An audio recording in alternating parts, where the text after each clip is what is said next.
Israel ఎంత పక్కాగా ఉంటుందంటే, మొన్న డ్రోన్స్‌కి ఎట్లయితే అందులో ఉన్నటువంటి ద్రోహులకి డబ్బులిచ్చి పని జేపించుకొని చివరికి సైంటిస్టుల్ని లేపేసిందో పక్కా సమాచారంతో అది ఫ్రమ్ ద బిగినింగ్ అట్లాగే జేస్తుంది.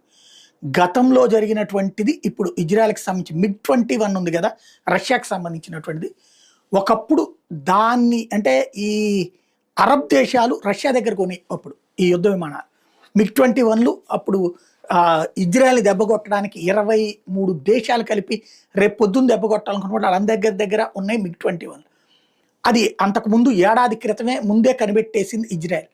అప్పుడే వాళ్ళ నిఘా వర్గాలు దాన్ని దెబ్బ కొట్టేందుకు ఒక మంచి ఎత్తుగడ వేసినాయి. ఎట్లాగా అంటే ఎక్కడికి వెళ్ళి దాన్ని పట్టురావాలి.